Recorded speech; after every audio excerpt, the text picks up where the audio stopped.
ఒకానొక ఊరిలో సుజాత ఇంకా వాళ్ళ భర్త సురేష్ ఉండేవారు. సుజాత వాళ్ళ భర్త కూలి పనులు చేసుకుంటూ డబ్బు సంపాదించి కుటుంబాన్ని పోషించేవాడు. వాళ్లకు ఒక కొడుకు కూడా ఉన్నాడు. అతని పేరు రాజేష్.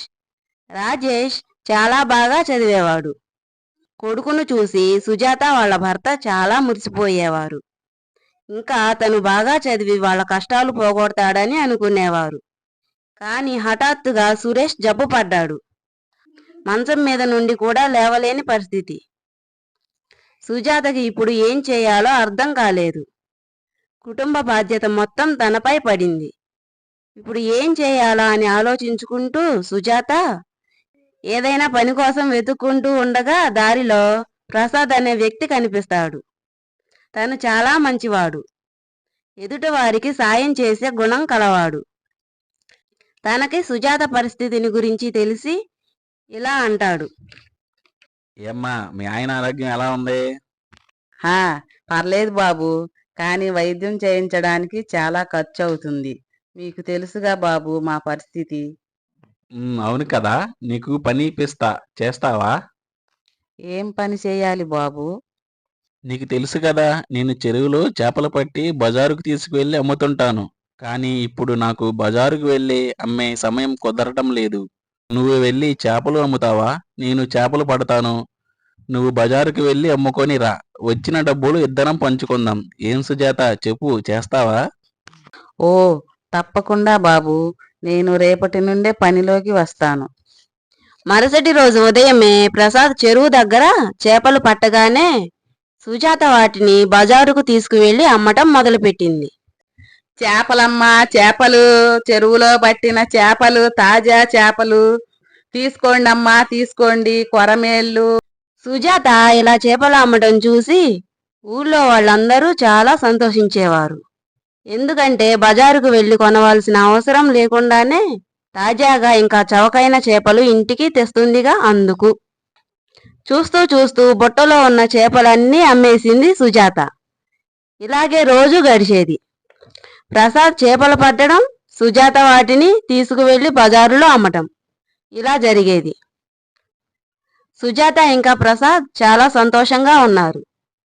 ఎందుకంటే వారికి మంచి లాభం వచ్చేది. ఇద్దరు సమానంగా పంచుకునేవారు. సుజాత వచ్చిన డబ్బులతో తన భర్తకి వైద్యం చేయించింది.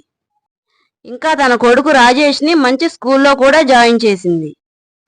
ఊరిలోకి చేపలు అమ్మటానికని వెళ్లిన సుజాతకి దారిలో వెళుతూ వెళుతూ ఉండగా ఒక ఆలోచన వచ్చింది. అసలు నా వల్లే ఈ చేపలన్నీ అమ్ముడుపోతున్నాయి. నేను ఈ ఊరంతా తిరిగి ఎంత కష్టపడి చేపలు అమ్ముతున్నాను. అందుకే అందరూ నా దగ్గర కొనుక్కుంటున్నారు. అసలు నేను ఈ ప్రసాద్ కంటే ఎక్కువ కష్టపడుతున్నాను. తను చేపలు మాత్రమే పడతాడు. నాకు లాభం ఎక్కువ రావాలి కదా అని అనుకొని ఆ రోజు సాయంత్రం ప్రసాద్తో ఇలా అంది. బాబు, నేను ఊరంతా తిరిగి చేపలు అమ్ముకొస్తున్నాను. నీకంటే ఎక్కువ కష్టపడుతున్నాను. మరి డబ్బులు కూడా నాకు కాస్త ఎక్కువ ఇవ్వండి అని అడిగింది సుజాత. సుజాత మాటలు విన్న ప్రసాద్ ఇలా అంటాడు. ఏం మాట్లాడుతున్నావమ్మా? నువ్వు కష్టపడుతున్నావు, నేను కాదనను. నేను అంతే కష్టపడుతున్నాను కదా. చేపలు పట్టడం అంటే ఏమన్నా చిన్నపిల్లల పని అనుకుంటున్నావా? ఏమో బాబు, నాకదంతా తెలియదు. సగం కంటే ఎక్కువ డబ్బులు ఇస్తే వస్తాను, లేదంటే రేపటి నుంచి నేను రాను. ఇలా చెప్పాక సుజాత అక్కడి నుండి వెళ్ళిపోయింది. మరుసటి రోజు ఉదయాన్నే లేచి చెరువు దగ్గరకు వెళ్ళింది. ఇంకా చేపలు పట్టేందుకు వల వేయటం మొదలుపెట్టింది. 2-3 సార్లు ప్రయత్నించాక అప్పుడు వలలో చేపలు పడ్డాయి. వాటిని బుట్టలో పెట్టుకొని ఊళ్ళో అమ్మటానికి బయలుదేరింది సుజాత. చేపలమ్మా, చేపలు, చెరువులో పట్టిన చేపలు. కానీ ఎవరు సుజాత దగ్గర చేపలు కొనలేదు. ఎందుకంటే ప్రసాద్ ఆ చేపలు అమ్మటానికి ఒక కొత్త అమ్మాయిని పనిలో పెట్టుకున్నాడు. అందులోనూ తక్కువ జీతానికి. ఆ అమ్మాయి సుజాత కంటే ఉదయాన్నే వచ్చి చేపలు అమ్మి వెళ్ళిపోయేది.